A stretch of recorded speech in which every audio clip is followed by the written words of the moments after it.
সড়কে শৃঙ্খলা ফেরাতে রাজধানীর ধানমন্ডি থেকে আজিমপুর চক্রাকার রুটে বিআরটিসির বাস সেবা চালু করা হয়েছে। বুধবার এর উদ্বোধনী অনুষ্ঠানে যোগ দিয়ে ডিএমপি কমিশনার আসাদুজ্জামান মিয়া হুঁশিয়ার করেছেন, পথচারীদের ভুলের কারণে সড়কে দুর্ঘটনা হলে এখন থেকে তাদের বিরুদ্ধেও ব্যবস্থা নেওয়া হবে। দর্শক, আমাদের কথার আজকের আয়োজন এই নিয়ে। এটিএন নিউজের নিয়মিত আয়োজন মেট্রো সেন্টিমেন্ট আমাদের কথায় আপনাদের সবাইকে আমন্ত্রণ জানাচ্ছি। আমি শফিকুল হক। তবে মূল আয়োজনে যাবার আগে চলুন দেখে আসি এ বিষয়ে এটিএন নিউজে প্রচারিত একটি প্রতিবেদন। সড়কে নামার অপেক্ষায় বিআরটিসির নতুন এইসব বাস, যেগুলো চলবে চক্রাকারে। ধানমন্ডি ২৭ নম্বর থেকে কলাবাগান নিউ মার্কেট হয়ে আজিমপুর রুটে চলার পথে থামবে বাটা সিগন্যাল, কাটাবন, পলাশীতেও। শীতাতপ নিয়ন্ত্রিত ৫৩ আসনের বাসের সর্বনিম্ন ভাড়া ১০ টাকা। বুধবার দুপুরে রাজধানীর কলাবাগানে এর উদ্বোধন ঘোষণা করেন ঢাকা দক্ষিণ সিটির মেয়র। স্টপেজ ভেদে ২০ টাকা এবং সর্বোচ্চ ৩০ টাকা। ৩০ টাকা দিয়ে পুরো চক্রাকার সার্ভিস সেবা আমাদের নাগরিকরা গ্রহণ করতে পারবেন। অন্যান্য যে কোনো পরিবহনের তুলনায় অত্যন্ত সাশ্রয়ী। গুলশান এলাকায় ঢাকার চাকা বাস সার্ভিস সফল হওয়ার কারণে এই সেবায় আগ্রহ দেখায় বিআরটিসি। যাত্রীদের নিরাপত্তা, সড়কের শৃঙ্খলা এবং যানজট কমানো, মূলত এ ৩ কারণেই চক্রাকার রুটে এ সার্ভিস চালু করা হবে উত্তরা এবং মতিঝিল এলাকাতেও।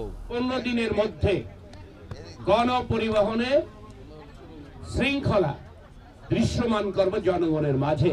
যেখানে গাড়ি দেয় তার বিরুদ্ধে ব্যবস্থা নিব। তবে যদি পথচারীর কারণে হয়, এটি আমাদের ভিডিও ফুটেজে আসে, সেক্ষেত্রে পথচারীর বিরুদ্ধে আমরা ব্যবস্থা নিব। ফিতা কেটে বাস চলাচল শুরু হলেই মেলে যাত্রীদের সাড়া। টিকিট ছাড়াও ৪০০ টাকা দামে র্যাপিড পাস কার্ড ব্যবহার করে চলাচল করতে পারবেন যাত্রীরা। ডাচ বাংলা ব্যাংকের নির্ধারিত ৮টা ব্রাঞ্চ আছে, এই ৮টা ব্রাঞ্চ থেকে তারা কিনতে পারবে। ঢাকার চাকার ২টা বুথ আছে, এখান থেকে কার্ডটা কিনতে পারবে, রিচার্জও করতে পারবে।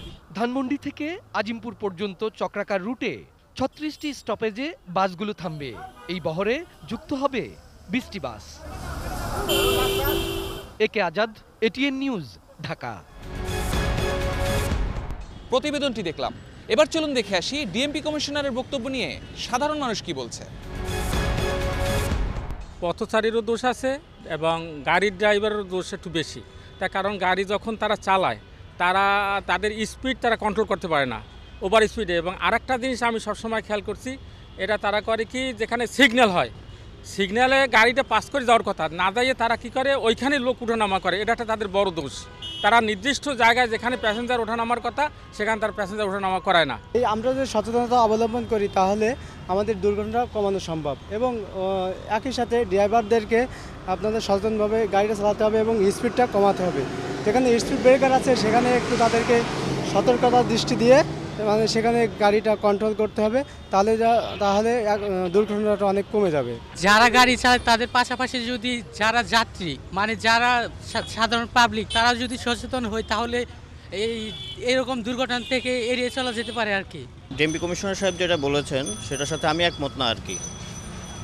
আমি মনে করি যে ড্রাইভারদের ওদের এক্সপার্টিস নাই, ওদের কারণে আপনার দুর্ঘটনাগুলো বেশি হচ্ছে। পথচারীদের রাস্তা পারাপারের ক্ষেত্রে অসাবধানতা আছে, কিন্তু ডিএমপি কমিশনারের এই ঘোষণার সাথে আমি সরাসরি একমত পোষণ করছি না। এই কারণ পথচারীদের ব্যবস্থা নেওয়ার আগে আমাদের রুট সিস্টেমটার উপরে ব্যবস্থা নেওয়া জরুরি।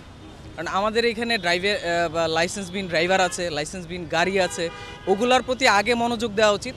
আর পথচারীরা সাধারণ নাগরিক, তাদের উপরে ব্যবস্থা না নিয়ে আমি যেটা বলতে চাই যে সচেতনতা বাড়ানোটা, ক্যাম্পেইন করাটা জরুরি। টাইম সেভ করার জন্য আমরা দ্রুত হয়তো বা সোজা রাস্তা দিয়ে পার হই, জেব্রা ক্রসিং মানি না, তারপরে গাড়ি চলতেছে আমরা দ্রুত পার হয়ে চলে যাচ্ছি। তারপরে আপনার ওভারব্রিজ আছে, ওভারব্রিজ ব্যবহার করি না, সেক্ষেত্রে অনেকাংশে পথচারীরাও দায়ী। ছোট ছোট বাচ্চা ড্রাইভার, তারা হেল্পারও ঠিক মতো হয়তো বা করে নাই, তাদের কোনো লাইসেন্স নাই, তারা দেদারসে গাড়ি চালাচ্ছে। অনেক গাড়ি ফিটনেসবিহীন, গাড়ির ঠিক মতো ফিটনেস নাই, সে গাড়িও আমরা চালাচ্ছি। কিন্তু এটা আসলে আমরা সাধারণ জনগণ পরিস্থিতির শিকার। ট্রাফিক সিগন্যালটাকে আমরা সেটাকে অমান্য করে পার হওয়ার কারণেই মূলত এই ধরনের দুর্ঘটনাগুলো ঘটতেছে।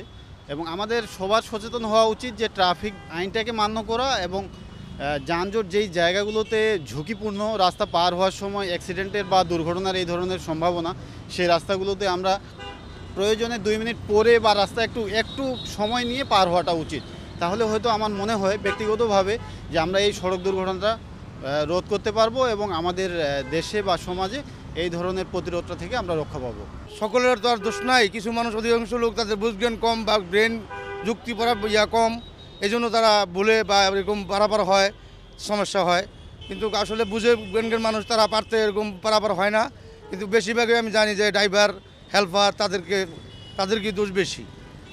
ড্রাইভাররা অন্য বিচার ওভারটেক করে গাড়ি চালায়, একটার পর একটা এরকম করে আর সিটিং সার্ভিস বলে, কিন্তু দাঁড়া করে মানুষ লয়, ঝগড়া ফসাদ তাদের কারণেই হয়, স্টাফের কারণেই হয়। আমি জানি যে আমরা চলাচল করি তো প্রায় সময় দেখি যে তাদের কারণেই ঝগড়াটা হয়। পথচারী যেভাবে চলাফেরা করে, আমরা যে গাড়িটার গতি রানিং আমরা চলি, এই গাড়িটার সামনে যে হঠাৎ যাব, কিভাবে যাব একটু সেন্স তাদের নাই, তা ফট করে সামনে যায়। হাওয়ার ব্রেক, কোনো সময় ব্রেক ফেল হইতে পারে বা আমি ব্রেকে পাড়া না দিয়ে এক্সিলেটারে পাড়া দিতে পারি, ঝামেলা হইতে পারে, কিন্তু উভয়ের দোষ আছে। তবে আমি মনে করি বর্তমানে যে জনসাধারণের যে অবস্থা, এতে হ্যাঁ কিন্তু চিন্তা ভাবনা না করিয়ে রোডে পারাপার ধরে নিয়ম কারণ যেন জেব্রা ক্রসিং আছে এখান থেকে পার হইতে পারে, হ্যাঁ পার নইয়া যেখান পার না হবে সেই পার হইতেছে। পথচারীর কারণে যদি পথচারীর মৃত্যু হয়, পথচারীরও সাজা হওয়া দরকার। আর যদি চালকের কারণে যদি পথচারীর মৃত্যু হয়, চালকেরও সাজা হওয়া দরকার। এতে এটা চালকেও সচেতন হবে, পথচারীরও সচেতন হবে, এতে জনগণের এবং চালকের দুজনের উপকার হবে। বাসের যে ড্রাইভার যারা আছে, ড্রাইভার হেল্পার, এদের কারণেই বেশি ঘটছে, পথচারীদের চেয়ে এদের কারণে বেশি ঘটছে। এরা আপনার অধিকাংশই আপনার অদক্ষ ড্রাইভার, আর আপনার বেপরোয়া আপনার এদের মন মানসিকতা, এবং আপনার ওই হেল্পার যারা আছে এদের মানে অসদাচরণ, এটাও আপনার দুর্ঘটনার একটা অন্যতম কারণ। এই ছিল আমাদের কথার আজকের আয়োজনে। আবার দেখা হবে অন্য কোনো দিন অন্য কোনো বিষয়ে। সে পর্যন্ত ভালো থাকুন, সুস্থ থাকুন আর সঙ্গে থাকুন এটিএন নিউজে।